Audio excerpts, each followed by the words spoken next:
एक ज़माने में विलोवेल नामी एक आरामदेह छोटे से कस्बे में चार्ली नाम का एक मुतजस्सिस और ख़याली नौजवान लड़का रहता था। चार्ली का ज़हन दूर दराज की ज़मीनों की तलाश और दिलचस्प मुहिम जोई के ख्वाबों से भरा हुआ था। एक दिन जब अपने घर के पिछवाड़े में बैठा और रात के आसमान को देख रहा था तो उसे एक हैरत अंगेज़ ख्याल आया।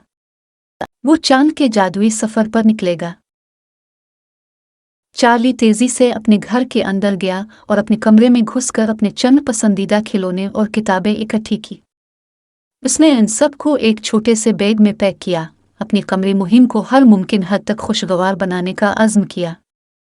उसने अपने भरोसे भरे खरगोश को भी पकड़ लिया, मिस्टर, जो बचपन से ही इसका वफादार साथी था। इसके बैग को महफूज तरीके से बांधकर चार्ली बाहर निकला और इर्द गिर्द किसी ऐसी चीज़ की तलाश में जो उसे चांद तक पहुंचने में मदद दे सके। इसकी नज़रें अपने घर के पिछवाड़े के किनारे पर एक बड़े पुराने बलूत के दरख्त पर पड़ी। इसकी शाखें आसमान तक फैली हुई थी, तकरीबन चांद को छू रही थीं, बगैर किसी हिचकिचाहट। चार्ली गुलहरी की नफासत से दरख्त पर चढ़ गया। वो ऊपर से ऊपर चढ़ता चला गया, यहाँ तक कि वो एक मजबूत शाख पर पहुंच गया जो चांद की तरफ बराह रास्त इशारा कर रही थी।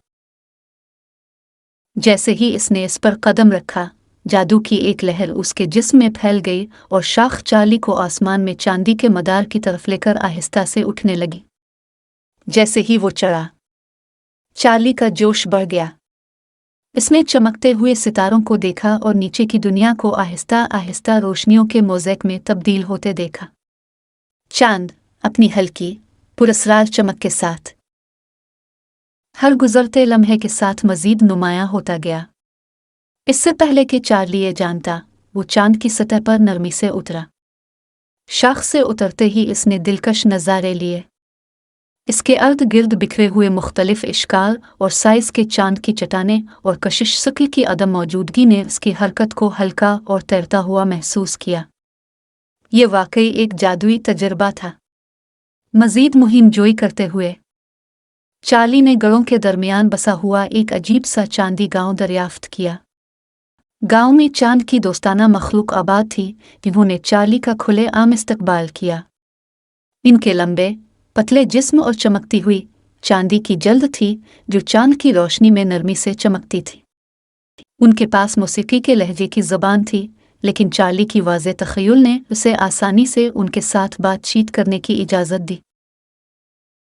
एक साथ उन्होंने चांद की छपी हुई गारों की तलाश के लिए नाकाबिल यकीन मुहिम जोई का आगाज़ किया। वसी मैदानों में दौड़ना और यहाँ तक कि चांदी की झीलों में डुबकी लगाना जो माए चांदी की तरह चमकती है। चार्ली का दिल खुशी से भर गया जब वो हंसा और अपने नए चांद दोस्तों के साथ खेला। एडवेंचर की अबदियत की तरह महसूस होने के बाद चार्ली के घर वापस आने का वक्त आ गया। इसके कमरी दोस्तों ने उसे अलविदा कहा, उनके मधुर लहजे इसके कानों में गूंज रहे हैं। चार्ली एक बार फिर जादुई शाख पर चढ़ गया। ज्यों ज्यों वो नीचे आया, चांद की सतह धीरे धीरे मध्यम होती गई और उसके घर के पिछवाड़े की तसल्ली बख्श शनासाई लूट आए। चार्ली बहिफाजत घास पर उतरा, उसके पांव मजबूती से जमीन पर लगाए गए। इसने चांद की तरफ देखा, उसकी आंख में एक चमक, इस जादुई सफर के लिए शुक्रगुजार जिसका उसने तजर्बा किया था। अगरचे वो विलोवेल में वापस आ गया था,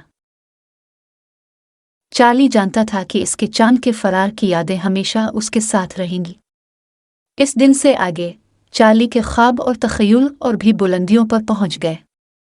वो अब एक जवान आदमी था और वो अक्सर रात के आसमान की तरफ देखता था, सोचता था कि और कौन सी गैर मामूली मुहिम जोई इसका इंतज़ार कर रही है।